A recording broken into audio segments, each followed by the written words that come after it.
Hello friends, स्वागत है आप सभी का आपके अपने यूट्यूब चैनल लर्निंग नीट पर। Very good morning to all of you. जैसा कि आपको पता है कि इंग्लिश के कुछ क्वेश्चंस मैं आपको कराती हूँ डेली, और वो पूरे एक्सप्लेनेशन के साथ होते हैं। क्वेश्चन के लेवल की बात करें तो हर दिन आपको ग्रामर की कुछ न कुछ नई बातें सीखने को मिलती हैं, क्योंकि इंग्लिश एक ऐसा सब्जेक्ट है जो कि बहुत ही वृहद है, विस्तृत है, और हम कितना भी पढ़ लेते हैं उसमें इतने सारे रूल्स हैं कि हमें कहीं ना कहीं हर दिन नई चीज़ सीखने की ज़रूरत होती है।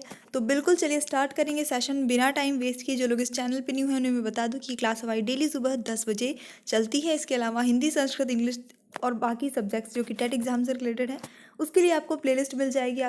चैनल पे 1900 से भी ज़्यादा वीडियोज़ आपके अवेलेबल हैं। चलिए देखते हैं। तो आज का जो पहला प्रश्न है वो बहुत ही यूनिक प्रश्न है। लिखा है स्टैंड अप। स्टैंड अप यानी खड़े हो जाओ, जैसे हम लोग बच्चों से बोलते हैं। इसको पैसिव वॉइस में कैसे लिखेंगे? अब आप देख रहे हैं स्टैंड अप में ना तो कोई सब्जेक्ट है, ना तो कोई मतलब किससे बोला जा रहा है, वो कुछ भी नहीं। सिर्फ आपका क्या है, बेसिकली जो वर्ब होती है स्टैंड और अप लगा हुआ है, यानी खड़े हो जाओ। ये ऑर्डर दिया जा रहा है कि खड़े हो जाओ, या कह सकते हैं कि हम जैसे बच्चों को कमांड देते हैं, कमांड भी कह सकते हैं। कमांड दी जा रही है कि खड़े हो जाओ। फटाफट से देखिए। Let yourself be standard, you are order to stand up. Stand up ही रहेगा, कुछ चेंज नहीं होगा। या I request you to stand up. तो यहाँ पे सही आंसर आपका ऑप्शन नंबर बी हो जाता है, क्योंकि स्टैंड अप खड़े हो जाओ ये हम एक तरह से ऑर्डर दे रहे हैं। ऑर्डर किसे दे रहे हैं? हमने किसी को ऐसे ही नॉर्मली बोला कि हमने बोला खड़े हो जाओ, तो मतलब जो सामने है, जो जिसको बोल रहे हैं डायरेक्ट उससे बोल रहे हैं, ये हम हैं, ठीक है। और ये हमारे सामने एक पर्सन है जो कि बैठा हुआ है एक्चुअली। तो हम इसे बोल रहे हैं, यानी कि हम जिससे भी बोल रहे हैं डायरेक्ट तुम्हें, कि तुम खड़े हो जाओ।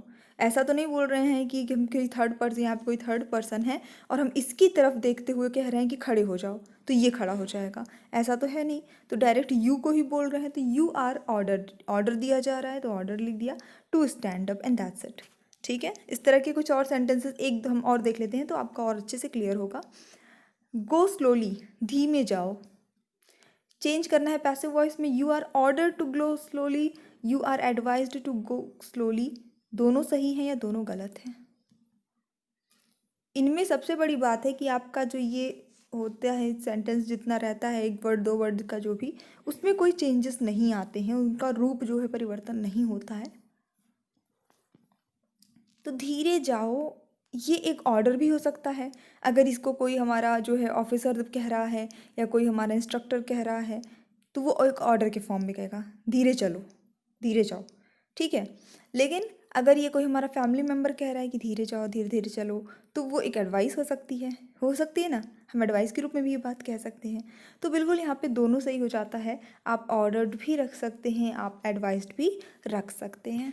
यानी कि ये पूरी तरह से कॉमन सेंस पे आपका निर्भर है कि जो सेंटेंस है वो एक ऑर्डर है, वो एक एडवाइस है, वो एक रिक्वेस्ट है, वो एक से प्रोक्लेमिनेशन है, या क्या है, वो आपके कॉमन सेंस को आपको थोड़ी सी लगानी पड़ेगी। She blank working for 2 years।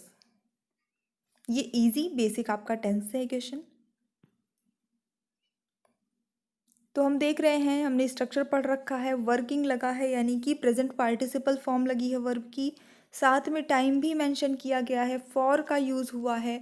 कहीं ना कहीं परफेक्ट कॉन्टिन्यूस टेंस जा रहा है, और परफेक्ट कॉन्टिन्यूस टेंस में इज़ नहीं लगता, हैज़ भी नहीं लगता, हैज़ परफेक्ट में लगता है। बचता है हैज़ बीन, हैव बीन। तो क्योंकि यहाँ पे शी है जो कि सिंगुलर नंबर है, एक वचन है, और इसके साथ हम क्या लगाते हैं हमेशा? Has been. तो आपका ऑप्शन नंबर सी यहाँ पे करेक्ट आंसर हो जाता है। Persons living at the same time are called what. यानी एक ही समय पे रहने वाले, एक ही समय, जिसको हम हिंदी में समकालीन कहते हैं, समकालीन समझ गए होंगे आप, रहने वाले लोगों को क्या कहा जाता है इन इंग्लिश? एक वर्ड में, वन वर्ड सब्स्टिट्यूट से क्वेश्चन। कंटेम्परेरी, ग्लूटन, आर्टिसन, इनमें से कोई नहीं। तो समकालीन को हम इंग्लिश में कह सकते हैं कंटेम्परेरी। आपका ऑप्शन नंबर ए सही हो जाता है। एक डांस फॉर्म का नाम भी ये होता है। ही don't know even the ABC of mathematics. यानी कि उसे मैथ की ABCD कहते हैं ना, उसको तो इस चीज़ की ABCD भी नहीं आती, वही चीज़ है, ABC भी नहीं आती है मैथ्स की। अब आपको बताना है इस ABC का मतलब क्या हुआ। English alphabets, basic knowledge, important points, points की स्पेलिंग मिसटाइप हो गई है। None of these. देखिए जब मैं ये पढ़ा रही हूँ, आपने दो तीन कई दिन अगर आप क्लास लिए हैं तो नोटिस किए होंगे, कहीं पे भी स्पेलिंग एरर होता है, नज़र पड़ते ही तुरंत वो पॉइंट आउट हो जाता है, तुरंत मैं उसे पॉइंट आउट करती हूँ यहाँ स्पेलिंग रॉन्ग है। एक टीचर, आपको मैं क्यों कहती हूँ कि आप स्पेलिंग पे इतना फोकस करिए, टीचर के अंदर ये चीज़ होनी चाहिए कि नज़र पड़ते ही अगर स्पेलिंग मिस्टेक है, मात्राओं की मिस्टेक है, तो उसको समझ में तुरंत, उसकी आंखों के सामने से ऐसा कोई वर्ड नहीं गुजरना चाहिए जिसमें कोई त्रुटि हो और वो उसको ध्यान न दे पाए। ठीक है, प्रैक्टिस से आता है, ये सारी चीज़ें आ जाएंगी। चलिए देखेंगे, एबीसी का मतलब होता है basic knowledge, option number B बिल्कुल सही है। एडजेक्टिव में एल वाई जोड़ दें, कोई भी एडजेक्टिव हो, विशेषण हो, उसमें एल वाई जोड़ देंगे तो जो भी वर्ड बनेगा वो क्या बनेगा, वो प्रीपोजिशन बनेगा, वो नाउन बनेगा, वो एडवर्ब बनेगा, या फिर वो प्रोनाउन बनेगा। जैसे हमने बैड है, बैड में जोड़ दिया एल वाई, बन गया बैडली। ब्यूटीफुल है, उसमें जोड़ दिया एल वाई, बन गया ब्यूटीफुली। तो वो बनेगा, जो भी नया वर्ड आपका बन रहा है वो एडवर्ब है, ऑप्शन नंबर सी हो जाता है, जिसको हम हिंदी में क्रिया विशेषण कहते हैं। ठीक है, विशेषण में आपने एल वाई ऐड कर देंगे तो क्रिया विशेषण बन जाते हैं। Choose the common prefix for code, merit and compose. इन तीनों के लिए एक कॉमन आपको प्रीफिक्स चूज करना है जो तीनों में सुटेबल बैठे, इम, डी, डिस और प्री। सही आंसर होगा आपका इस क्वेश्चन के लिए। एक दिन आपका टेस्ट भी होगा, ठीक है, जितना कुछ पढ़ा रहे हैं ना, एक दिन नहीं, सारे क्वेश्चन का कम से कम जब हो जाएंगे 30-50 क्वेश्चन का इकट्ठा बना के टेस्ट भी आपका होगा, और फास्ट मोड में एकदम, वो एक्सप्लेनेशन नहीं रहेगा उसमें। तो जब आप लोग रेडी हो तो बता दीजिएगा कमेंट सेक्शन में, तो फिर एक दिन ले लिया जाए, काफ़ी दिन हो गई क्लास। डी वाला आपका ऑप्शन नंबर बी बिल्कुल सही होता है। डिकोड, डिमेरिट, डिकम्पोज तीनों ही सुटेबल और सही वर्ड हैं। डॉल्ट का बताना है एंटोनीम, इसकी हिंदी मैंने आपको एक दिन बताई हुई थी, अभी कुछ दिन पहले की क्लास में। Happy, boring, genius, careful. Dolt जो होता है, देखिए डॉल्ट का अर्थ होता है मूर्ख, मूर्ख, ठीक है, फूल जैसे हम कहते हैं। तो मूर्ख का अपोजिट क्या होगा, जो जीनियस होगा, जाहिर सी बात है ऑप्शन नंबर सी सही हो जाता है यहाँ पे, जीनियस।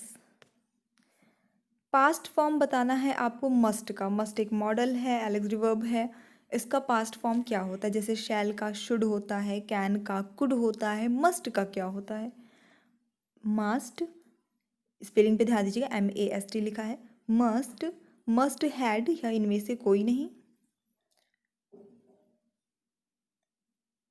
चलिए तुक्का लगा दीजिए, नहीं समझ में आता है तो तुक्का तो लगा ही दिया करिए, देखते हैं कितना सही होता है। देख लेंगे, सही आंसर हो जाएगा आपका ऑप्शन नंबर डी, में से कोई नहीं, मस्ट का कोई पास्ट फॉर्म नहीं होता है। ठीक है, मस्ट का फास्ट फॉर्म नहीं होगा। यहाँ पे आपको बताना है रॉन्गली स्पेल्ड वर्ड जिसकी स्पेलिंग गलत लिखी हो, निगोशिएटर यानी जिसको हम मध्यस्थ कहते हैं, म्यूजियम संग्रहालय जिसे हम कहते हैं, पेटी कोट सबको पता है लेडीज़ पहनती हैं साड़ी के साथ, ऑल आर करेक्ट यानी ये सारे सही हैं। गलत जो, जिसकी स्पेलिंग गलत हो वो बतानी है। तो कर यहाँ पे जो रॉन्ग स्पेलिंग है वो आपकी ऑप्शन नंबर सी हो जाती है, इसमें डबल टी होता है, बाकी सारा सही है लेकिन एक टी नहीं होगा, ये PETTICOAT होगा। और अगर आप लोगों को लगता है इसकी ज़रूरत कहाँ है, तो जब आप पढ़ाएंगे बच्चों को EVS वगैरह, तो उसमें ये वर्ड आते हैं। अगर इंग्लिश मीडियम से कभी पढ़ाएं, मान लीजिए आप स्कूल में नहीं भी पढ़ा रहे इंग्लिश मीडियम से, ट्यूशन पढ़ा रहे हैं बच्चों को, तो ये सारे वर्ड्स तो आने हैं उनकी बुक में। ठीक है, हम लोग भी पढ़ाते हैं, सब कुछ हमें देखने को मिलता है। सिनोनिम ऑफ बियॉन्ड, बियॉन्ड का समानार्थी शब्द, बियॉन्ड का चलिए मैं आपको हिंदी बताती हूँ, हिंदी हो जाता है किसी चीज़ के परे, उससे थोड़े और आगे, इस तरह से समझ सकते हैं। यॉन्डर, फार, फर्दर, ये सारे ही इसके समानार्थी हो जाते हैं, तीनों याद कर लीजिए, बियॉन्ड, यॉन्डर, फार, फर्दर, के परे। What do you know blank, Shaktimaan, क्या आएगा एक suitable preposition, in, for, about, among. तो यहाँ पे जो सही आएगा, क्योंकि जो यहाँ पे लिखा है एक पर्सन के बारे में लिखा है, तो तुम शक्तिमान के, जब इसको हम हिंदी में बोलेंगे तो हम क्या बोलेंगे, तुम शक्तिमान के बारे में क्या जानते हो, के बारे में जो हमने हिंदी में बोला के बारे में, उसको इंग्लिश में हम बोलते हैं अबाउट। ऑप्शन नंबर सी बिल्कुल सही हो जाता है। What do you know about Shaktimaan. Next, I wish that I were a millionaire, change into exclamatory sentence. ये एक सेंटेंस है, काश मैं लखपति होती, इसका अर्थ ये हो जाता है। अब इसको आपको यही सेंटेंस को एक्सक्लेमेटरी में बदलना है, मीनिंग नहीं बदलनी चाहिए, सेंस यही निकले कि काश मैं लखपति होती। तो क्या करती, तो प्रोजेक्टर वगैरह खरीद के एक सेटअप बना के अच्छे से पढ़ाते। खैर अभी जो है यही है, तो लाइक वगैरह करके थोड़ा सा सपोर्ट करते रहिए, शेयर वगैरह करके। चलिए देखेंगे तो यहाँ पे जो सही आंसर हो जाता है वो क्या हो जाता है। ऑप्शन नंबर ए बिल्कुल सही हो जाएगा। If I were a millionaire, ये सही आंसर हो जाएगा, इसमें कोई भी चेंजेस नहीं आएगा अर्थ में। My wish is to be millionaire, oh I wished that I could be a millionaire, ये दोनों ही रॉन्ग हो जाते हैं। Everyone knows Sardar Patel, Sardar Patel here a लगना चाहिए डी के बाद, ठीक है। इंट्रोगेटिव में चेंज करिए, who knows Sardar Patel, who does not know the Sardar Patel, does everyone know Sardar Patel, none of these. तो बोल क्या रहा है, आप देखिए, जो आपका असर्टिव है, अफर्मेटिव है, वो क्या बोल रहा है कि एवरीवन नोज सरदार पटेल, यानी सरदार पटेल को हर कोई जानता है। अब जब हम इंट्रोगेटिव इसका बनाएंगे तो कैसे बनाएंगे, who does not know the Sardar Patel. अगर हम ये कहते हैं कि सरदार पटेल को कौन नहीं जानता, तो इसका क्या सेंस निकलता है, इसका ये सेंस निकलता है कि उनको सब जानते हैं, क्योंकि हम उन्हीं के बारे में ऐसा कहते हैं कि अरे भाई उनको कौन नहीं जानता, मतलब कि उन्हें सब जानते हैं, यही आ जाएगा कि उनको सब जानते हैं। लेकिन अगर हम ये वाला सेंटेंस उठा के रखते हैं, हु नोज सरदार पटेल, सरदार पटेल को कौन जानता है, सेंस क्या निकल रहा है कि उन्हें कोई नहीं जानता, तो हमारा मीनिंग ही चेंज हो जाएगा, हमारे ये सेंटेंस का अर्थ ही चेंज हो जाएगा, इसलिए ये गलत हो गया। यहाँ पे does everyone know Sardar Patel, क्या सरदार पटेल को सब जानते हैं, आंसर हाँ या ना में आ सकता है, निगेटिव भी आ जा सकता है कि नहीं सब नहीं जानते, जबकि यहाँ पे क्या लिखा है कि सब जानते हैं, तो ये भी हमारा आंसर नहीं होगा। इससे इस तरह के क्वेश्चन सॉल्व करने से और भी आपके फ़ायदे हैं, पर्सनल टीचिंग लाइफ में भी फ़ायदे हैं, क्योंकि आप बुक्स पढ़ते हैं, बेसिकली बच्चों को पढ़ाते हैं, और उसमें से कई बार आपको खुद से क्वेश्चंस बनाने होते हैं। तो क्वेश्चन ऐसे ही बनते हैं कि अगर सेंटेंस ये लिखा है और वही चीज़ का आंसर आपको निकलवाना है, तो आप इसी टाइप के उसको इंट्रोगेटिव में चेंज करके अपने हिसाब से, अपनी रिक्वायरमेंट के हिसाब से क्वेश्चन बना लेते हैं। Give me full information blank I can help you because that's why so that, none of this क्या आना चाहिए, मुझे पूरी जानकारी दो ताकि मैं तुम्हारी हेल्प या तुम्हारी मदद कर सकूं। अब तो मैंने हिंदी में बोल दिया, उसको इंग्लिश में उसमें बताना है, तो यहाँ पे हम बिकॉज लगाएंगे तो क्या हो जाएगा कि मुझे पूरी जानकारी दो क्योंकि मैं तुम्हारी मदद कर सकूं। क्योंकि यहाँ जब रीज़न देना हो तब क्योंकि हम लगाते हैं, ऐसे थोड़ी लगा देते हैं। दैट्स वाई, इसलिए हो जाएगा इसका एक सेंस।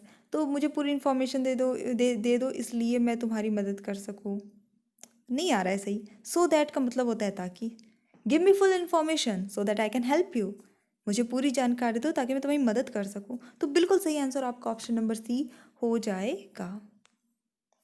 सो ये हमारा सेशन था, छोटा सा था, लेकिन मुझे पूरी उम्मीद है कि आपको पसंद आया होगा। पसंद आया तो प्लीज़ लाइक करिए, शेयर करिए, आप चैनल पे न्यू हैं तो सब्सक्राइब करिए। ऑल्सो हमारा दूसरा चैनल एग्जाम डोज, लिंक आपको मिल जाएगी, एंड स्क्रीन पे भी आपको दिख रहा होगा उसका लोगो, तो वहाँ से क्लिक करके जाइए और सब्सक्राइब कर लीजिए प्लीज़।